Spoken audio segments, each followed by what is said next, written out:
Oui, c'est ça, parce qu'en fait, il y a deux éléments qui sont énormes dans la réussite de la production. Il y a d'abord la flotte, quoi. Il y a l'eau, il faut de l'eau pour produire n'importe quelle plante. Et puis, il faut aussi une certaine chaleur à un certain moment, parce que quand il fait trop froid, ça ne produit pas. Et j'ai l'impression que les gens, ils s'étaient habitués à ce que tout soit évident, par exemple, qu'on ait des climats normaux, que tout réussisse bien, qu'il y ait une abondance de biens agricoles énormes et que ça soit évident, qu'il n'y ait aucun problème. Alors il y avait des problèmes, ces dernières années, il y avait des problèmes un peu autour de nous. Par exemple, les Russes avaient eu 2 ou 3 années des très mauvaises récoltes, ce qui les avait fait acheter par exemple des produits agricoles à l'extérieur. Alors on avait dit, oh bah les Russes, c'est le système soviétique qui n'est pas capable de produire la nourriture qui est nécessaire à ses citoyens. Bah alors on parlait peut-être un peu vite parce que en définitive, ils avaient des problèmes climatiques, quoi. Plus loin de nous, il y a aussi quelques années, et ça continue encore, il y avait les grandes sécheresses qui sévissent dans le Sahel, là où c'est déjà beaucoup plus catastrophique parce que les gens meurent de faim. Donc nous on était habitués, les gens avaient un peu perdu l'idée qu'il pouvait y avoir ce type de problème et cette année on y est plein. Et alors ça s'est concrétisé notamment par une chose toute bête, il n'y a pas eu de patates cette année. Les gens cherchaient les pommes de terre alors que à l'époque, il y a seulement un an, les pommes de terre on les vendait 50 francs anciens le kilo, personne n'en voulait, les pommes de terre on n'en avait pas besoin, on ne savait pas quoi en foutre. Et cette année, il n'y a plus de pommes de terre, c'était une catastrophe et à 500 francs le kilo, tout le monde courait les manger, les chercher, comme si on était... Donc ce qui prouve bien qu'il y a ce type de problème.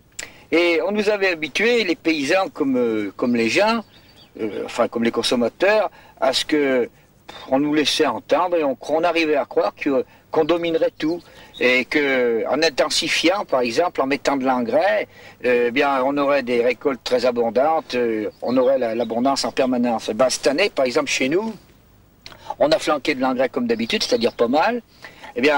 On a récolté à peu près, même pas le quart de l'herbe qu'on a l'habitude de récolter.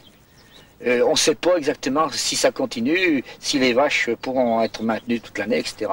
Alors, je crois que ça c'est un problème sur lequel il faudrait que les gens, et puis les paysans aussi, mais ils réfléchissent parce que toutes ces techniques qui sont à base d'intensification, c'est peut-être pas mal, mais dès que on s'aperçoit que la forme d'agriculture actuelle, c'est-à-dire la forme très technisée, très intensifiée, dès qu'on tombe sur un incident climatique, comme c'est le cas de cette année, on n'a pas moyen d'y répondre. Ça veut dire aussi que... Le fait d'une plus en plus haute technicité fait en fait, on dépend relativement plus du climat, ou pas? Oui. On ne dépend pas relativement plus du climat, mais du fait qu'on a une plus haute technicité, du fait qu'on met par exemple beaucoup plus d'engrais, tous ces éléments ne peuvent être valorisés et fonctionner que s'il y a la condition nécessaire c'est la flotte, et c'est pas seulement la flotte même, mais c'est une certaine température à un certain moment. Par exemple, quand tu dis c'est la flotte du ciel, ou c'est supposé qu'il y ait... Par un miracle de l'État, il y a des systèmes d'irrigation partout. C'est évident. Alors effectivement, il y a des gens qui ont envisagé dire on pourrait irriguer systématiquement, c'est-à-dire faire arroser quand il faut. Mais alors il y a deux problèmes. Il y a des gens qui ont parlé de ça. Il y a d'autres gens qui ont dit mais il faudrait faire pleuvoir. Alors là aussi, c'est très gentil, mais d'abord pour irriguer, il faut qu'il y ait de l'eau. Donc, si jamais il y a une sécheresse qui se prolonge, comme c'est le cas cette année, tout le monde dit, par exemple, que les fleuves, tous les cours d'eau ont des niveaux d'eau très bas. Et en même temps, les réserves d'eau s'épuisent et on a ce type de problème. Quant à faire pleuvoir par des moyens artificiels, c'est peut-être possible, je ne connais pas les techniques qu'il faudrait, je ne sais pas si c'est possible, mais de toute façon, ça met en œuvre des moyens extrêmement coûteux, et à ce moment-là, on se demande, même si on pouvait le faire à titre expérimental, ça ne peut pas être multiplié à l'infini. Alors je crois que ce qu'il y a à voir là-dedans, c'est que Les paysans, dans leur technique, devraient peut-être y repenser. Et aussi, il faudrait qu'on ne gaspille pas le sol. C'est-à-dire que, avec l'intensification, avec les techniques très évoluées, on n'était pas. Les paysans, comme les consommateurs, comme tout le monde, étaient arrivés à penser qu'il fallait sélectionner un minimum de terre, l'intensifier au maximum, et qu'avec ça, ça suffirait pour nourrir les gens. Eh bien, je crois que c'est des idées qui sont assez fausses, en définitive. Non seulement parce qu'on n'a pas que nous à nourrir et qu'on a peut-être, il y a l'ensemble du monde, mais enfin, même pour nous, c'est des idées qui sont probablement assez fausses. Deuxièmement, il y a un autre truc, c'est que tout ça, le fait que ça soit pas évident que la nourriture des gens soit assurée, contrairement à ce que les gens pensaient, il y a peut-être des choix à faire pour dire, si on considère que c'est un besoin essentiel, eh bien, il faut peut-être faire ce qu'il faut pour qu'il y ait des réserves, pour qu'on prenne certaines précautions, et que tout ça, ça suppose un choix de la part des gens, savoir s'ils veulent couvrir ces besoins essentiels, ou si au contraire, ils veulent, et ça a fatalement un coût, ou s'ils veulent le sacrifier, par exemple, à ce qu'on appelle toutes les histoires de la société de consommation, ou même le sacrifier à d'autres choses qui sont moins évidentes pour les gens, mais qui sont peut-être pour les dirigeants plus évidentes. Par exemple, quand on voit que la subsistance des gens du monde n'est pas assurée, quand on voit que toutes les dépenses qu'on fait pour l'armement, un truc comme ça paraît un peu con, quand on voit des trucs comme ça. Je crois que le fait que ces besoins essentiels ne soient pas couverts, qu'il y a des problèmes climatiques notamment qui les remettent en cause, ça devrait faire réfléchir les gars, et qu'il y aurait des choix. Il y a un choix, c'est pas pour employer des grands mots, mais enfin, il y a peut-être un choix de société qui s'impose là-dessus, et il faudrait qu'il y ait une conscience qui se développe là-dessus, quoi, je crois. Et je pense que cette année, on est en train de le voir, ça. Toi, il y a dans ton travail, dans ta production, quel besoin essentiel tu sens que tu satisfais, même mal, peut-être, et puis quels sont ceux que tu satisfais pas du tout? Est-ce qu'il y en a que tu satisfais pas du tout? Est-ce qu'il y a des besoins essentiels en toi? Tu as l'impression que la manière dont tu es obligé de produire, de vivre, ne te satisfait pas du tout. Qu'est-ce que tu sacrifies, toi? Dans le boulot. Dans ta journée. Ouais. Tu as fait le total de tes journées à la fin de l'année, puis tu te dis si tu as sacrifié quoi, par exemple?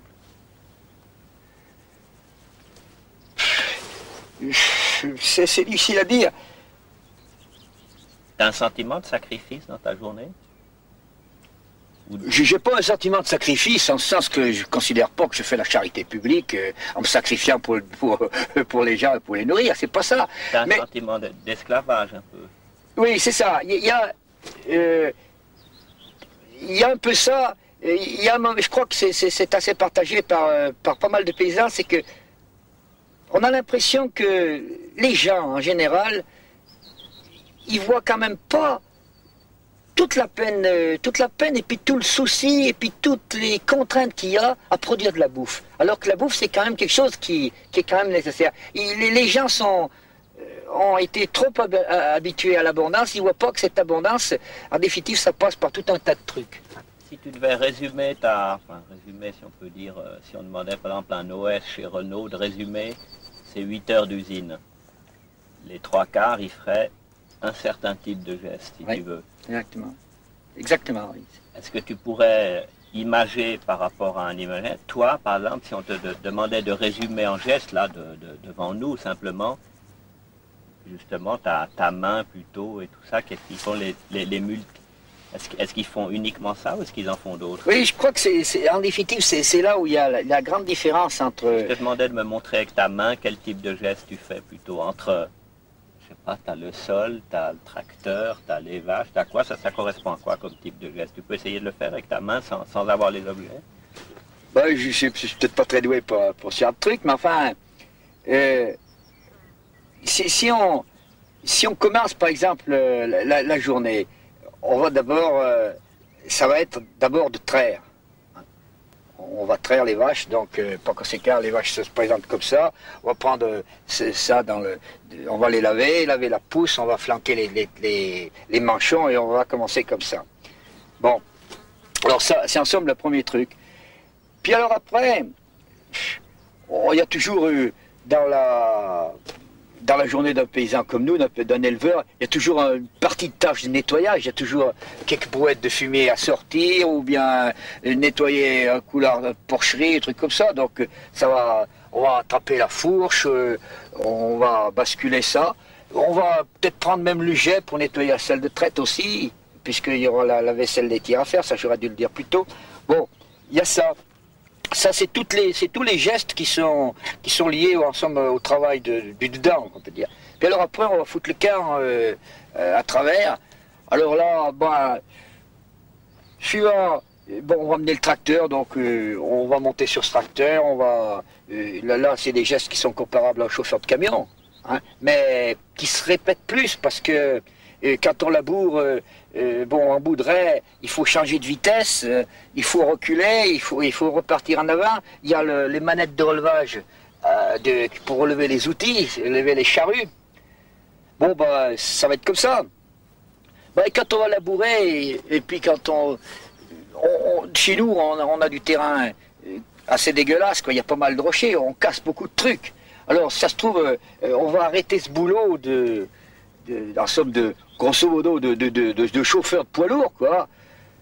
Et on va empoigner les clés, parce qu'on aura une charrue qui a un soc qui a sauté, ou bien un truc. Bon, on va déboulonner tout ce truc, la charrue a cassé, on va retourner, ça arrive, je l'invente pas, ça arrive presque quotidiennement quand on fait des travaux extérieurs. On retournera à la baraque, on va rentrer la clé, là, parce que ici, labourer c'est bien, mais il faut autant savoir souder que de savoir labourer, parce que les charrues cassent souvent, et si on n'était pas foutu d'empoigner un poste de soudure pour réparer son soc, on ne ferait pas de boulot, c'est guère possible d'aller courir chez l'artisan, donc on va se mettre à souder, au besoin on va forger pour... voilà en gros comment ça va se passer. Bon si il y aura des trucs à charger par exemple, en même temps, on va soit des sacs d'engrais, soit des sacs d'aliments. Quelquefois, on va charger du fumier aussi sur des remorques. Le docker, là. Fait le docker, hein. Alors ça, c'est toute la partie... Et puis alors, la journée se passera comme ça, il y aura des manutentions diverses. Bon. Puis alors, c'est pas impossible qu'on ait des trucs à régler aussi à la baraque. Un moteur qui déconne, il faudra faire un peu d'électricien. Ça, c'est comme ça que... En gros, ça se passe. Puis alors... Ça, c'est en somme presque des trucs qui se répètent dans les journées, mais dans l'année, il y aura une succession aussi comme ça. Par exemple, quand on sèmera, on va avoir le souci du semoir. Il faudra régler le semoir de manière à ce qu'il mette suffisamment de graines, mais pas trop. Par exemple, quand on sème le maïs, comme ce champ, tu vois là, ça paraît pas. Mais ce champ, je peux te dire combien il y a de grains dans ce champ. Il y a 250 000 grains de maïs qui étaient semés. Il y a 2,5 hectares, on en a semé 50 000 pieds à l'hectare. On en a mis 250 000 parce qu'on achète les doses comme ça. Mais pour mettre 250 000 grains dans 2,5 hectares, il a fallu pas mal bricoler ce semoir. Il a fallu aussi comprendre ce que le gars qui a fabriqué le semoir t'expliquait sur sa notice, tu vois. Parce que c'est tout un tas d'engrenages, de trucs comme ça. Alors, ça change on est obligé de faire... C'est pas du haut intellectualisme, mais enfin, il faut quand même comprendre ce que le type t'a expliqué de comprendre sur sa notice. En fait, si tu ne le comprends pas, ton semis sera à la con. Et ça, c'est très grave si, par exemple, le semis de maïs soit à la con. Alors, ça va faire appel à notre truc. Après... Mais avant de semer aussi, enfin on aura semé, il y aura eu l'engrais qui aura été mis, là aussi on va avoir le souci de ça, régler les pendeurs, régler le machin. Après, au cours de l'année, le semis sera fait, on va avoir poussé, il faudra peut-être traiter, il y a tout un tas de trucs comme ça, jusqu'à la récolte, où alors là on aura aussi les mêmes choses, les réglages des outils, et des choses comme ça. Voilà, à somme, la journée sera diverse, les tâches sont pas... Il n'y a pas... Si tu prenais la comparaison par exemple avec les OS, et je crois que les OS gueulent contre ça, ils ont raison. Et on parle de parcellisation du travail, qui est une démarche pénible pour les gens qui le font. Nous, on n'est pas... C'est peut-être l'intérêt de notre boulot, c'est peut-être le plus grand intérêt, c'est qu'en définitive, on parcellise pas. On prend les trucs de A à Z. Quand on produit un végétal, eh bien, on le fait à la naissance. La naissance, si tu veux, l'insémination, c'est le semis. Et jusqu'à la récolte, ce végétal, on va le suivre, on en aura le souci. Mais sur la production animale, c'est la même chose. On va commencer à prendre le souci au moment où on fait inséminer une vache, où on la fait saillir par un taureau, puis là on aura toujours le souci, on aura toujours la trouille que la vache elle n'est pas remplie du premier coup, qu'il faut la faire saillir, ou bien qu'on n'aperçoive pas qu'elle est en chaleur. Donc, en définitive, notre tâche, elle n'est pas parcellisée. C'est du reste, si je crois, si on y réfléchit bien, c'est peut-être pour ça qu'il y a encore des paysans qui font le métier. Parce que, intuitivement, ils refusent... Ils refusent la spécialisation de l'usine. La spécialisation qui, inversement, leur assure un standing supérieur, incontestablement, à celui de paysan tel qu'on est. Mais tu t'appellerais plutôt un, je sais pas, tu mieux te considérer comme un travailleur des champs ou comme un certain, disons, campagnard paysan d'un autre genre d'usine? C'est-à-dire que c'est très difficile de répondre à cette question. Parce qu'au niveau de l'exécution, c'est bien sûr qu'au niveau de l'exécution, pour reprendre un terme à la mode, on est vachement autogestionnaire. On fait vraiment ce que... Mais ce qui, au-dessus de cette exécution sur le terrain, en définitive, on sent trop le poids des forces économiques qui nous entourent pour dire qu'on est vraiment libre et vraiment autogestionnaire. Je ne sais pas si tu comprends ce que je veux dire.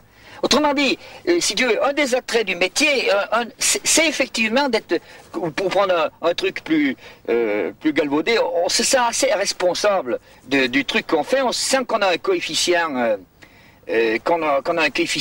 personnel plus grand.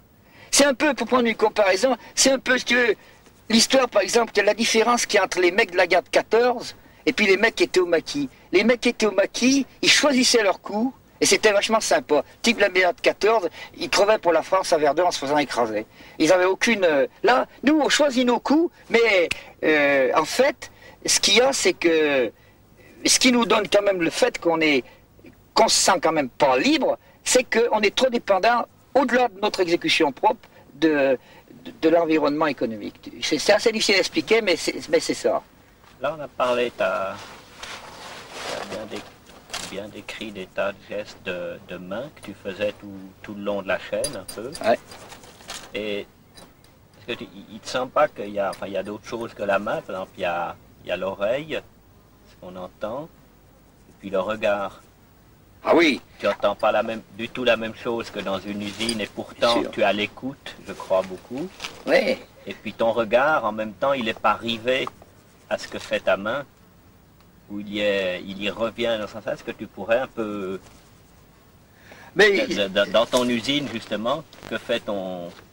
Ben c'est sûr que, enfin, pour parler simplement, c'est sûr que le métier de paysan, il est lié à l'observation, c'est sûr. Et une observation qui est vachement plus vaste que le gars qui fait son boulot parcellé sur une pièce. C'est-à-dire là, le gars, il a deux ou trois trucs qu'il faut qu'il voit si ça colle. Tandis que le cas de... Par exemple, le gars qui est éleveur, notamment, et c'est un peu la différence entre... Enfin, il y a une différence entre certains gars, au point de vue de l'âge. Quand un gars, par exemple, est au milieu de son troupeau de vaches, ben, il y a des types qui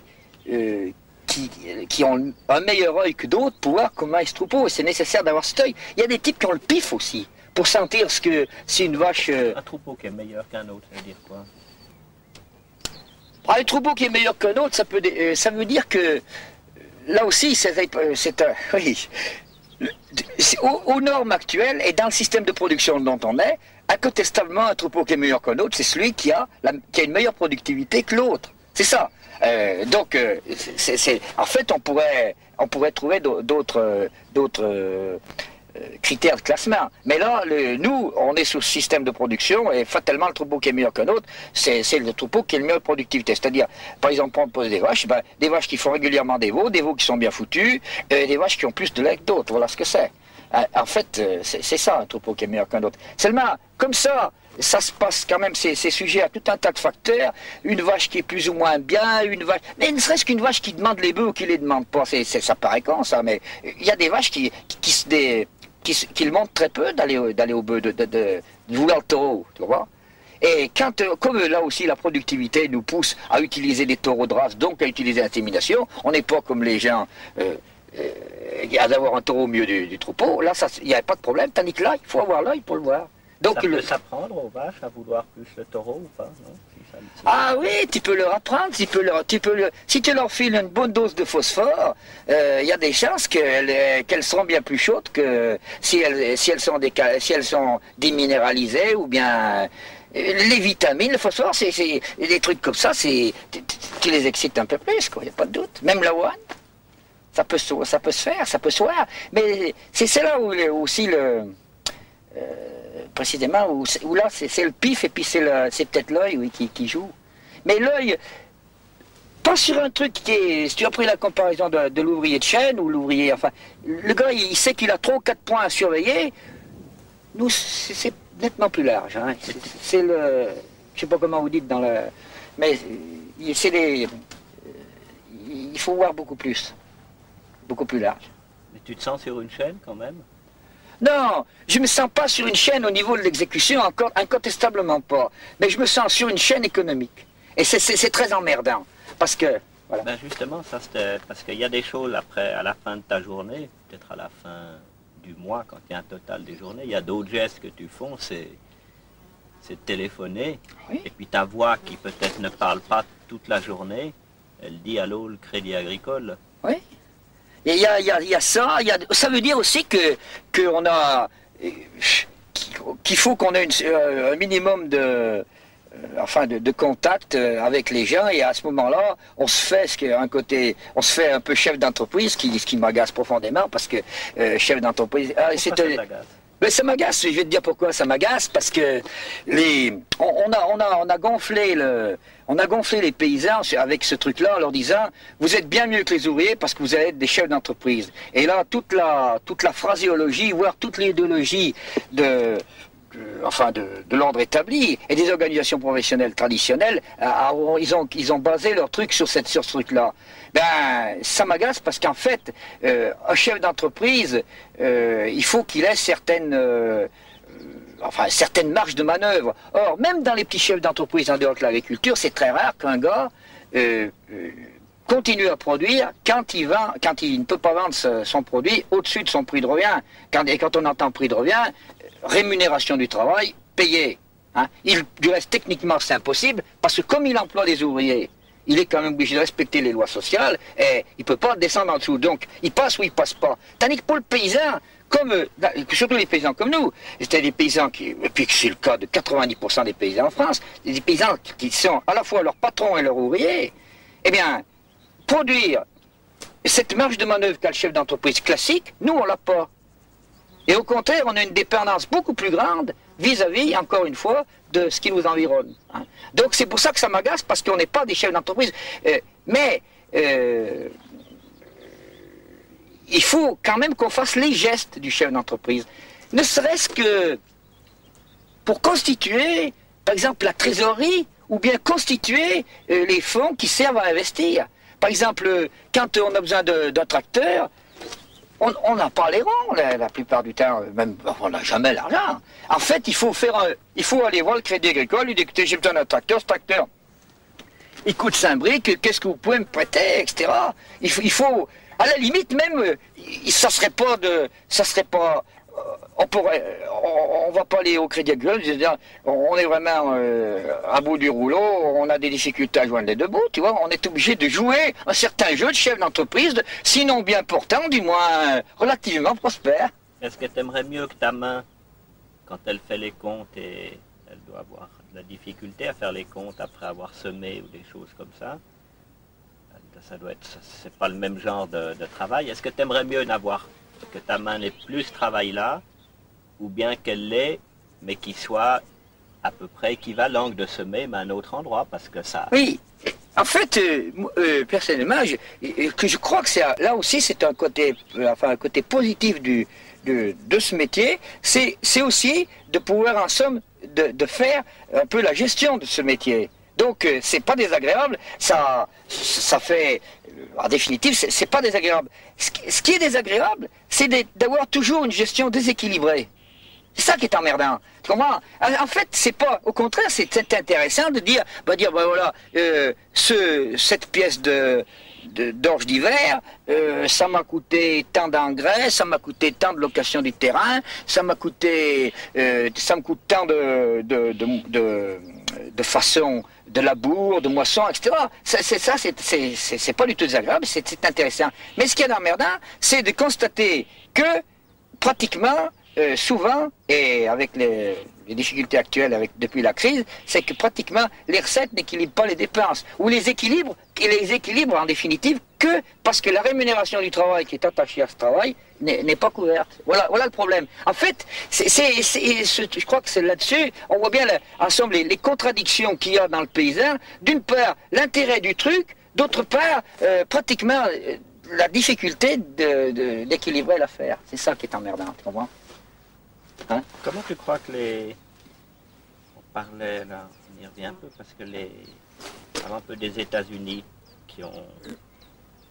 qui nourrissent le monde, qui ont une classe ouvrière qui ne lutte pas, où il y a un rapport donc entre le monde ouvrier et le paysan qui est à peu près le même, qui ont quand même une agriculture qui est capable de nourrir le monde, donc qui est d'une certaine manière un haut niveau industriel. Comment font-ils à long? Je crois qu'aux États-Unis, il y a enfin, ce que j'en connais, enfin, comme ennemis ou comme amis ou comme leur manière de faire ou...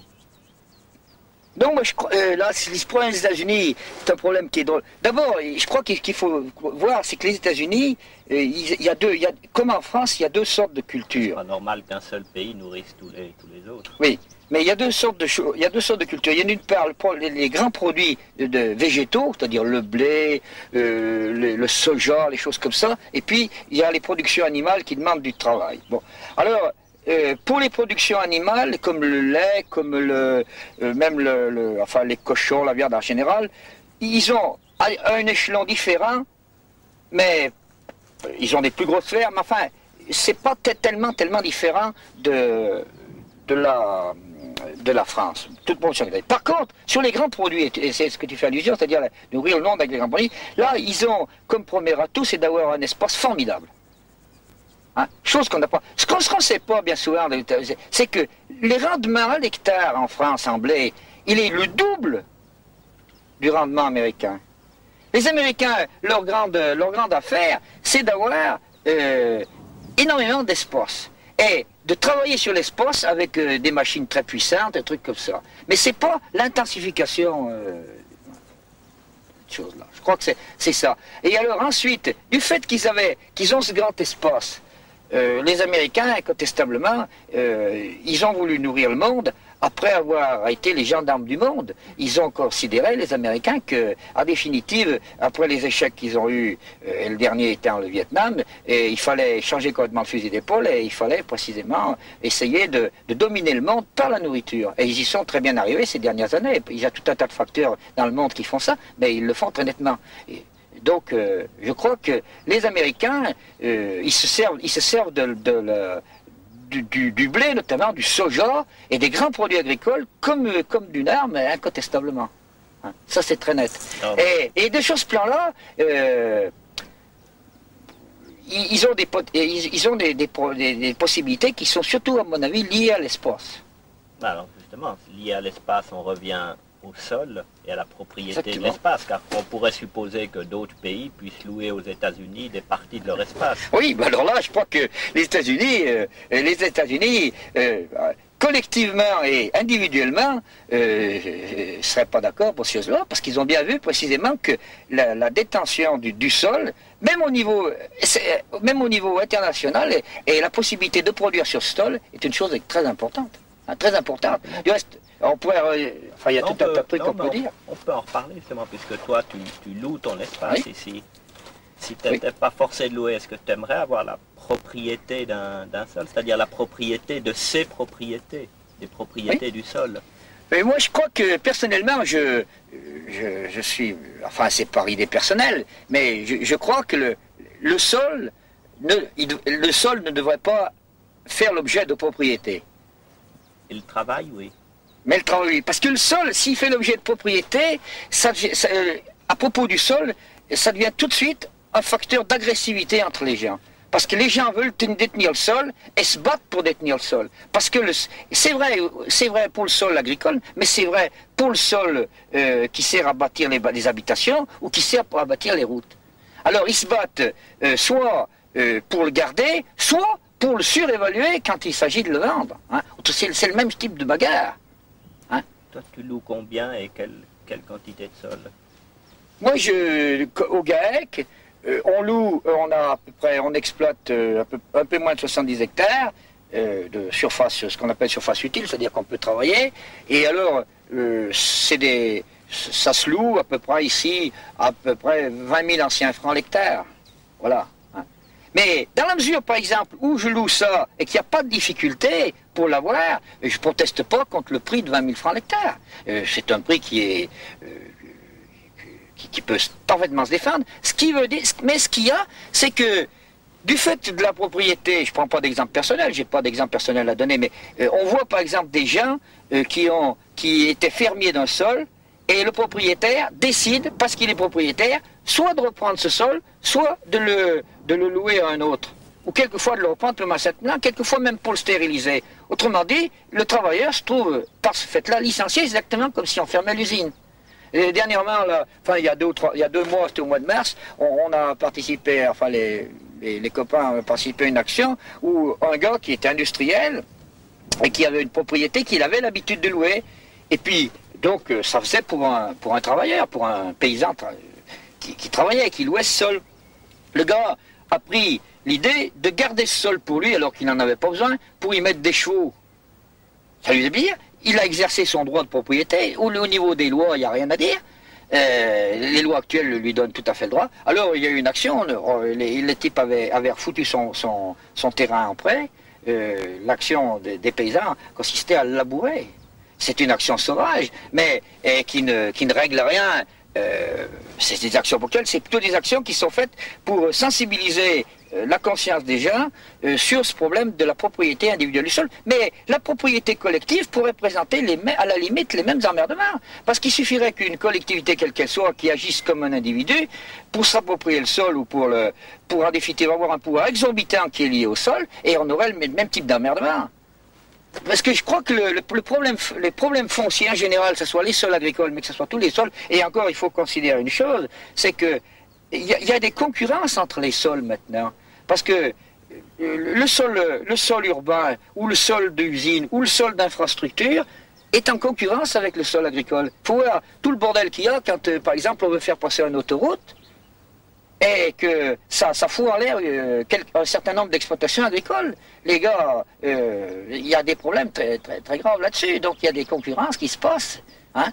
Alors c'est pour ça que plus on voit les choses, et tous les paysans sont sensibles à ça, le problème du sol est un problème qui est grave. Alors c'est grave aussi un autre point, c'est que les lois étant ce qu'elles sont, le système étant ce qu'il est, les gens, même à leur corps défendant, sont presque incités à devenir propriétaires. Et devenir propriétaire, c'est quelque chose d'énorme, parce que si on n'a pas les capitaux, ce qui est le cas de beaucoup de gars, eh bien, pour être propriétaire, ça veut dire aller au Crédit Agricole, emprunter, et en définitive, rembourser ses emprunts sur 30 ans. Mettons, ou quelquefois moins dans d'autres cas, mais enfin sur 30 ans dans la meilleure hypothèse. Ça veut dire que pendant 30 ans, le mec, pour devenir propriétaire, va se serrer la ceinture à bloc, se sous-payer à bloc. Alors là, il est très en dessous du SMIC, hein. Il n'y a pas de question, il va emmerder sa femme. Ou il va la faire bosser comme une brute. La fille, elle n'aura même pas le minimum pour s'habiller. Ses gosses, ça sera la même chose. Et ils seront très en dessous du standing même des gosses d'ouvriers. Et tout ça pour posséder un sol qui, quand il sera payé, c'est au moment de rentrer dans la tombe, ou presque. C'est là où on trouve une absurdité énorme au niveau de la propriété du sol, sans compter les conflits qu'il y a, parce qu'en fait, le sol, je pense que le sol devrait... c'est vraiment tout à fait à contre-courant de ce qui existe, mais je pense qu'une société évoluée doit chercher la non-propriété du sol, mais pas, je pense que la propriété collective est même encore une mesure qu'il faudrait dépasser. C'est vraiment la non-propriété du sol qu'il faut. Hein. Parce que il n'y a pas de raison d'avoir la propriété du sol. On n'a pas la propriété de l'air, hein, ou la propriété de la mer, encore que. Alors, je crois que c'est ça qui est vachement... Ce qu'on arrive à découvrir en labourant, c'est ce genre de truc qui peut paraître... mais ça, parce qu'on le sent vraiment. Le type actuellement qui est fermé, comme c'est mon cas, ça fait 25, 22, 23 ans que je suis fermier. Bon, ben, j'y suis fermé, il n'y a pas de problème. Mais si un jour, moi ou d'autres, arrivent à ne plus pouvoir être fermiers parce que le propriétaire veut vendre ou parce qu'il veut trouver un autre gars, voilà le problème. Sans compter tout autre. Alors, sans compter que le fait que les paysans aussi, la technique et la productivité fait que les paysans cherchent toujours de plus en plus de sol. Parce que, encore au début, enfin autrefois, quand les gens avaient des fermes, des petites fermes, où ils produisaient surtout pour eux et pas beaucoup pour l'extérieur, pour le marché, ils avaient très peu de machines. En définitive, ils se contentaient de ce qu'ils avaient. Mais plus ils ont de machines, plus ils veulent de sol. Et plus ils s'agressent entre eux, et plus ils s'éliminent entre eux. Là, vraiment, la propriété foncière, la propriété individuelle, la propriété tout court, c'est vraiment la forme d'agression, enfin c'est la source des agressions et de l'agressivité des gens. Et là, je voudrais dire quand même une chose, c'est que quand il y a certaines gens qui font la différence entre la petite et la grosse propriété, ben moi je crois que c'est une différence qui est fausse, parce que deux petits propriétaires sont aussi agressifs que de gros propriétaires, voire de gros trusts. En définitive, c'est dans la nature de la propriété de ces choses, de ces choses essentielles qui font l'agressivité et les conflits, moi je crois.